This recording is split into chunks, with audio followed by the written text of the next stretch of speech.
నమస్కారం, welcome to I dream. నేను మీ విజిత. ఏ పని చేయాలన్నా మనకు ధర్మ ప్రకారంగా ఎన్నో సందేహాలు ఉంటాయి. అటువంటి సందేహాలను నివృత్తి చేయాలంటే మనకు రైట్ పర్సన్ అనేవారు ఒకరు ఉండాలి. ప్రస్తుతం నాతో పాటు ఉన్నారు ప్రముఖ జ్యోతిష పండితులు, ఆధ్యాత్మికవేత్త నిట్టెల ఫణిభాస్కర్ శర్మ గురూజీ. ఇప్పుడు గురుగారితో మాట్లాడి మన సందేహాలన్నింటినీ నివృత్తి చేసుకుందాం. నమస్కారం గురుగారు. నమస్కారం అండి.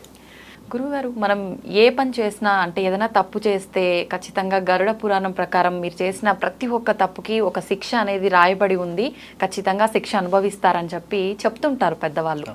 నిజంగా ఎటువంటి శిక్షలు రాయబడి ఉన్నాయి గురుగారు గరుడ పురాణంలో? అంటే ఇది మనకు ఉండేటువంటి పురాణాలు, ఉప పురాణాలు, ఆ పురాణాలకి సంబంధించిన సారం, ఉపనిషత్తులు, ఇవన్నీ కూడా మనకి అందరికీ తెలుసున్నవే, అందరూ చదువుకున్నారు. ఈ గరుడ పురాణం గురించి కూడా చాలా మంది విన్నటువంటి విషయాలే. అయితే ఏమిటి ఈ శిక్షలు, ఎందుకు ఈ శిక్షలు, నిజంగా అనుభవిస్తామా అనే క్యూరియాసిటీ చాలా మందికి ఉంటుంది. అసలు మరణానంతర స్థితిని తెలుసుకోవడానికి చాలా మందిలో క్యూరియాసిటీ ఉంటుంది. మీకు అటువంటిది ఎప్పుడైనా తెలుసుకోవాలి అనిపించినప్పుడు మార్కండేయ పురాణం చదవాలి. మార్కండేయ పురాణంలో ఒక తండ్రి, ఒక ఋషి, ఆయన ఒక ముని కొడుక్కి చెప్తూ ఉంటాడు చిన్నప్పటి నుండి, నువ్వు ఇలా బాల్యంలో ఉన్నావు, చదువుకోవాలి, బ్రహ్మచర్యాశ్రమం స్వీకరించాలి, తర్వాత ఏమో బ్రహ్మచర్యాశ్రమం తర్వాత గృహస్థాశ్రమానికి వెళ్ళాలి, గృహస్థు తర్వాత సన్యాసాశ్రమానికి వెళ్ళాలి, ఇలా ఆశ్రమాలు చెప్తాడు. ఈయన వింటా ఉంటాడు. ఇలా నిర్లిప్తత ఆయనలో, ఒక రకమైనటువంటి నిర్లిప్తత, ఉత్సాహం ఉండదు. ఎదుగుతాడు కదా, ఊరు నేను చిన్నప్పటి నుండి నీకు చెప్తున్నాను అలాగే అని, కానీ దీనిలో ఏమైనా డౌట్లు ఉంటే, ఎందుకంటే వింటున్నామంటే దానికి సంబంధించి రెస్పాన్స్ ఇవ్వాలి కదా, అతనేమి ఇవ్వట్లా. అప్పుడు ఆయన అంటాడు, మాట్లాడతాడు ఫస్ట్ సారి చెప్పి ఏమంటాడంటే, నేను ఈ జీవి లోపల ఉండేటువంటి ఈ జీవి 10,000 జన్మలు ఎత్తింది ఇప్పటికొచ్చి. ముందు నేను ఎత్తేనో లేదో తెలియదు, కానీ నాకు 10,000 జన్మలు గుర్తున్నాయి. బ్రాహ్మణ, క్షత్రియ, వైశ్యులు, లేకపోతే పక్షులు, పశువులు, తిరియగ్యోనుల్లో అన్నిట్లో నేను పుట్టాను. గత జన్మలో నేను కొంత సాధన చేశాను. ఆల్మోస్ట్ నాకు మోక్షం కానీ లేదా అసలు ఇంకో జన్మ ఉండకూడనటువంటి స్థితి వచ్చింది, కానీ చిన్న తప్పిదం చేశాను నేను. అందుకని మళ్ళా ఈ జన్మలో నేను పుట్టవలసి వచ్చింది. బహుశా ఆ జన్మలో చేసినటువంటి పుణ్యం వల్లేమో నాకు పూర్వజన్మ స్మృతి కలిగింది, పూర్వజన్మలన్నీ గుర్తొస్తున్నాయి.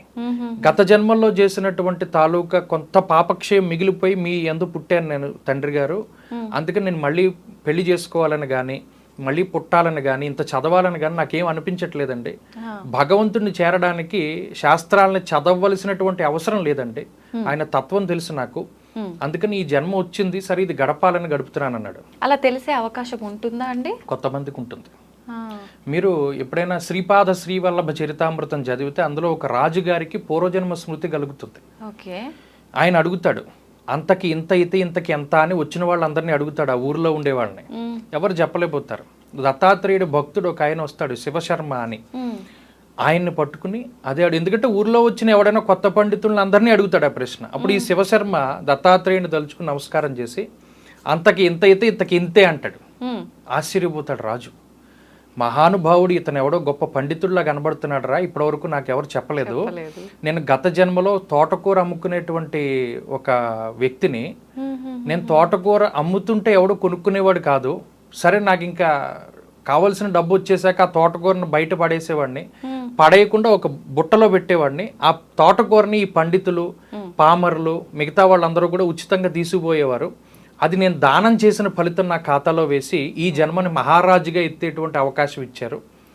అంత తోటకూర దానం చేశాను కదా, ఈ జన్మలో బండ్లు తోటకూరలు దానం చేస్తున్నాను, నాకు ఎందుకో పూర్వజన్మ స్మృతి కలిగింది. మరి అంత దానం చేస్తే మహారాజు అయినప్పుడు ఇప్పుడు ఇంత దానం చేస్తున్నాను, నేను ఏ జన్మ ఎత్తుతానని అడిగితే ఇంతకి ఇంతే అన్నాడు రాయన అని చెప్పాడు. అప్పుడు ఈ శివశర్మని అడుగుతాడు, గత జన్మలో తోటకూర అమ్ముకునేవాడివి నువ్వు, మిగిలిన దానం చేసావు, నీకు ఉన్న దాంట్లోనే దానం చేసావు కాబట్టి నువ్వు మహారాజు అయ్యావు. నువ్వు ఇప్పుడు మహారాజువి, మనులు, మాణిక్యాలు, రత్నాలు, వైఢూర్యాలు ఇవన్నీ పెట్టుకుని తోటకూర ఇస్తున్నాను. తోటకూర ఇచ్చావు కాబట్టి మళ్ళీ తోటకూర జన్మే అన్నాడు ఆయన. ఈ పూర్వజన్మ స్మృతులు కలిగి ఉన్నటువంటి వారు ఉన్నారు. ఇలాగా ఈ యుగంలో గత జన్మ స్మృతులు కలిగి ఉన్న వాళ్ళని కూడా ఇప్పుడు చాలా ఛానల్స్, డిస్కవరీ లాంటివి రివీల్ చేశాయి. అలా చెప్పినా ఇదంతా పిచ్చి అనుకుంటున్నారు కానీ మరి పూర్వజన్మలో చేసినవన్నీ వాళ్ళు ఎలా చెప్పగలిగారు? గత జన్మ అనేటువంటిది ఉంది అంటే వాళ్ళు చెప్పినా అది ఎంతవరకు నిజము అనే క్లారిటీ మనకు లేదు. మన శాస్త్రాలు చెప్తున్నాయి కదా. ఇప్పుడు ఈ ముని ఏం చెప్పాడు, ఇతను 10,000 జన్మలు ఎత్తావా, అయితే ఓ పని చేయరా అబ్బాయి, ఈ శరీరం వదిలిపెట్టిన తర్వాత ఏం జరిగింది, ఈ కొత్త శరీరం ఎత్తేంత వరకు నీకు యోగ బలం ఉంది కాబట్టి నీకు గుర్తుంది కదా, దానిలో ఉన్న విషయాలు చెప్పంటే ఈ మార్కండేయ పురాణాంతర్గతమైనటువంటి విషయాలు ఇవన్నీ ఆయన చెప్పడం ప్రారంభించాడు. ఆ కుర్రాడు, నేను శరీరాన్ని వదిలిపెట్టేశాను, నేను అక్కడక్కడే తిరిగాను కొంతసేపు, నా మాట ఎవరికి వినబట్టలేదు, ఓహో నేను శరీరానికి నాకు సంబంధం తెగిపోయింది అనుకున్నాను, నన్ను ఇలా తీసుకెళ్తున్నారు, ఈ 11 రోజుల పాటు జరుగుతుంది ప్రయాణం, ఈ 11 రోజులు అందుకనే మన వాళ్ళు శ్రాద్ధాది కార్యక్రమాలు లేకపోతే ఇంకోటి కార్యక్రమాలు చేస్తారు. వెళ్ళే దోవలో ముళ్ళు, భయంకరమైనటువంటి ఎండ, అగ్ని, ఇవన్నీ నాకు ఉన్నాయి. అయితే నేను చేసినటువంటి దాన ఫలితం, చెప్పులు ఇచ్చారు నాకు, నేను ఎందుకంటే ఒకడికి చెప్పులు దానం చేశాను, నేను ఒకడికి గొడుగు దానం చేశాను, నాకు గొడుగు వచ్చింది. ఇలా నేను ఏం దానం చేశానో దానం తాలూకు ఫలితం ఈ 11 రోజుల్లో నాకు వచ్చాయి. ధర్మోదకాలు వదులుతారు, వాడికి నడుస్తూ వెళ్తూ ఉన్నటువంటి వాడికి దాహం వేస్తూ ఈ నీళ్లు అందిస్తారు వాళ్ళు. ఇలా వెళ్ళాను, 11 రోజులు పట్టింది యమపూరికి చేరుకోవడానికి నాకు. ఈ 11 రోజులు అందుకనే కార్యక్రమాలు చేస్తారు మన వాళ్ళు. వెళ్ళిన తర్వాత మరి అప్పుడు యాతనా శరీరం అనేటువంటి ఒక శరీరాన్ని ఇచ్చారు. ఆ యాతనా శరీరంతో నా ప్రయాణం కొనసాగింది. యాతన అంటే నరక యాతన, అందులో అదే పేరుది. ఆ శరీరానికి చావు ఉండదు కానీ బాధ ఉంటుంది. ఈ జన్మలో ఏదైనా అబద్ధం చెప్పాం, నోట్లో కాగుతూ ఉన్న నూనె పోసేస్తారు, ఏదైనా ఒక పవిత్రమైనటువంటి నదీ నదాల్లో ఉమ్మేశాం, లేదా మలాన్ని మూత్రాన్ని అందులో విసర్జన చేశాం, లాలాపీబ నరకంలో పాడేస్తాడు. అంటే ఉమ్ములు ఉచ్చలు ఉన్నటువంటి ఆ సరస్సులో వీడిని పాడేస్తారు, దాన్ని లాలాపీబ నరకం అంటారు.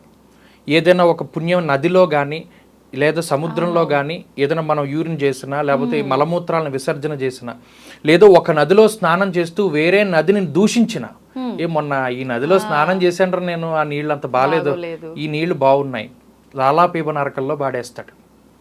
అలాగే పరభార్య మోహితులు, ఎవరైతే తన భార్య కాకుండా వేరే భార్యని ఆలింగనం చేసుకుంటాడో వాడిని తీసుకెళ్లి భగభగా మండుతూ ఉన్నటువంటి ఎర్రటి స్తంభాన్ని కౌగిలించుకోమంటారు. అలాగే స్త్రీలకి కూడా ఇదే రకమైనటువంటి శిక్షలు ఉంటాయి. ఈ శిక్షల నుండి మనం బతుకున్నప్పుడే మనం ఏదైనా చేసుకుని తప్పించుకోవాలి కానీ ఒకసారి శరీరాన్ని వదిలిపెట్టేస్తే మనకి కుక్క జన్మ వస్తుందో కోతి జన్మ వస్తుందో తెలియదు. ఈ జన్మలో ఏ జీవినైతే మనం హింసించి చంపేస్తామో ఆ జీవి మీద ఎన్ని రోమాలైతే ఉంటాయో అన్నిసార్లు ఆ జీవిగానే పుడతామని చెప్పింది కాశీఖండం.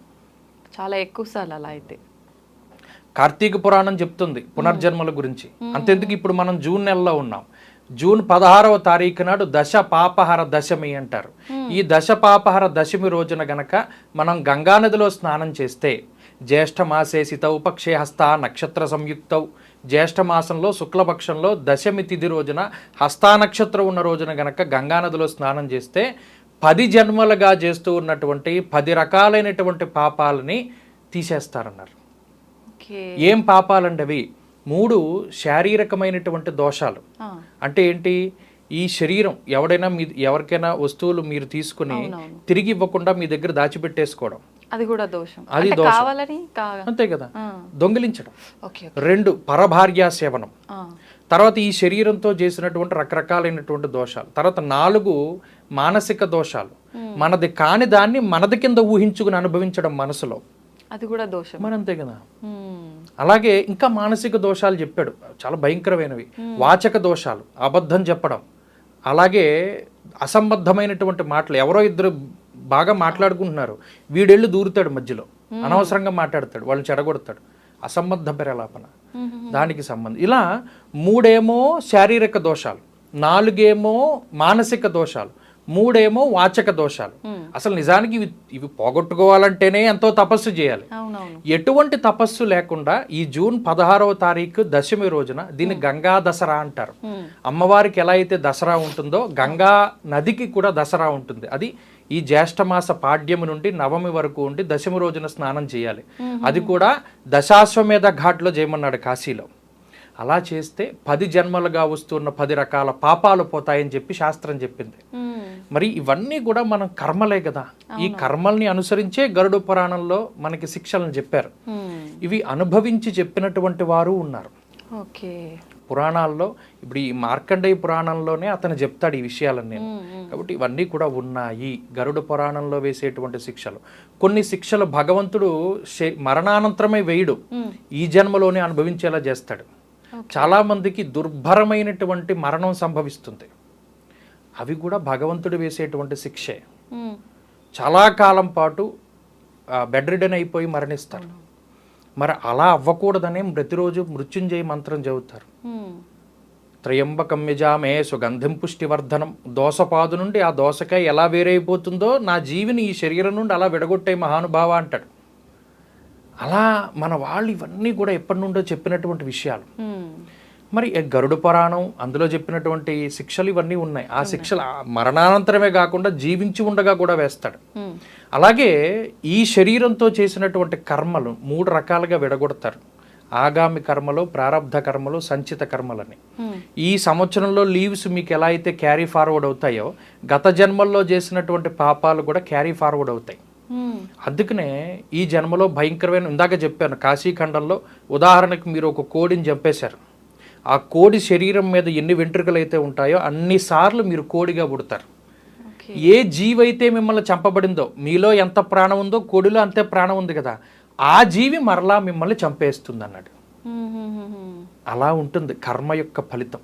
ఎట్లా మరణానంతరం కానీ అంటే మనం జన్మలో ఉన్నప్పుడు కానీ అనుభవిస్తున్నాం కదా, మళ్ళీ ఇవి కొన్ని ఉండి మళ్ళీ నెక్స్ట్ జన్మ. అవును, ఇప్పుడు ఈ సంవత్సరంలో మీకు కొన్ని లీవ్స్ ఉన్నాయి, మీరు అనుభవించారు, మిగతా లీవ్స్ ని క్యారీ ఫార్వర్డ్ చేసుకున్నారు. ఇది అంతే, ప్రారంధం అనుభవిస్తారు కర్మల్లో, మిగిలిన కర్మలు క్యారీ ఫార్వర్డ్ అయిపోతాయి. వాటిని ఎలా తీసుకోవాలి అన్నదే మనం తెలుసుకోవాలి. అందుకని ఈ శరీరం ఇచ్చినటువంటి భగవంతుడిని చెప్పాలి, ప్రార్థించాలి కర్మల్ని దగ్ధం చేయమని. అలా చేసేటువంటి ప్రాంతాలు భారతదేశంలో 2 ఉన్నాయి. ఒకటి కాశీక్షేత్రం, కాశ్యాంతు మరణాన్ముక్తి. నువ్వు ఎన్ని కర్మలైనా చెయ్యి, నువ్వు ఎంత నీచపు కృత్యాలైనా చెయ్యి, కాశీలో శరీరాన్ని వదిలిపెడితే నీకు మోక్షం ఇస్తాను, మళ్ళీ పుట్టక్కర్లేదన్నాడు. కాశీలో చనిపోయిన ప్రతి జీవి యొక్క కుడి చెవి పైకే ఉంటుంది. శివుడు తారక మంత్రం చెప్తాడు. ఇది నిజమా కాదా అనేటువంటి విషయాన్ని రామకృష్ణ పరమహంస నిజమా కాదా మనం చూద్దాం అనుకున్నాడు. ఎందుకంటే బోళ్ళని శవాలు రోజు తెల్లారులేస్తే బోళ్ళంతమంది వస్తూ ఉంటారు. కానీ ఈయన యోగ దృష్టితో చూసేట రామకృష్ణ పరమహంస, ఒరే నిజమేరా, శివుడు ప్రతి ఒక్కడి చెవిలో చెప్తున్నాడు, అందరి చెవుల్లోనూ శివుడే చెప్తున్నాడు రా, అన్ని శివావతారాలు ఉన్నాయిరా అక్కడ కాశీలో, కాశీ మొత్తం శివుడేరా అని చెప్పి ధ్యానంలో చెప్పినటువంటి మాట అది. మరి అది అంత గొప్పగా ఆ కర్మల్ని దగ్ధం చేసేస్తాడు. అలాంటి ఇంకో క్షేత్రం అరుణాచలం. అరుణాచలంలో కూడా కర్మ బీజాలు నాశనం అయిపోతాయి. అందుకని ఆ రెండిటికి వెళ్ళడానికి చాలా మందికి అవకాశం దొరకదు. అవును, కాలభైరవుడి యొక్క అనుమతి కావాలి కాశీలో అడుగు పెట్టాలంటే. అరుణాచలం వెళ్ళాలి, ఎన్నో జన్మల పుణ్యం, అసలు ఆ పేరే మన నోట్లోంచి రాదు. అవునవును, అది ఆ కర్మల్ని అలా తీసుకోవాలి. కాబట్టి అసలు పురాణాలకి అతీతంగా, కర్మలకి అతీతంగా మోక్షాన్ని ఇచ్చే ప్రదేశాలు 2 మన భారతదేశంలో ఉన్నాయి. మొత్తానికి మనం చేసిన ప్రతి పనికి శిక్ష ఖచ్చితంగా ఉంటుంది, అనుభవించాల్సిందే. వాటి నుంచి తప్పించుకోవాలంటే మనం కొన్ని పుణ్యకార్యాలు, మంచి పనులు చేయాలి. అది కూడా మనకి కలియుగం వెసులుబాటు కల్పించింది. తపఃపరం కృతయుగే త్రేతాయాం ధ్యానముచ్యతే ద్వాపరే యజ్ఞమిత్యాహు దానమీవ కలౌ యుగే. కృతయుగంలో లాగా తపస్సు చేయక్కర్లా, త్రేతాయుగంలో లాగా ధ్యానం చెయ్యక్కర్లా, ద్వాపర యుగంలో లాగా యజ్ఞయాగాది క్రతువులు చెయ్యక్కర్లా, దానం చెయ్యంతే చాలు. అంతే, ఆ దానం ఒక్కటే కలియుగంలో నిలబెడుతుంది మనిషిని. నువ్వు షోడశ మహాదానాలు చేస్తావా, లేదా 10 దానాలు చేస్తావా, లేదు నీకున్నటువంటి దాన్ని దానం చేస్తావా, ఏదో ఒకటి చేస్తే భగవంతుడు చూస్తాడు. ఓకే, ధన్యవాదాలు గురుగారు, చక్కగా తెలియజేశారు.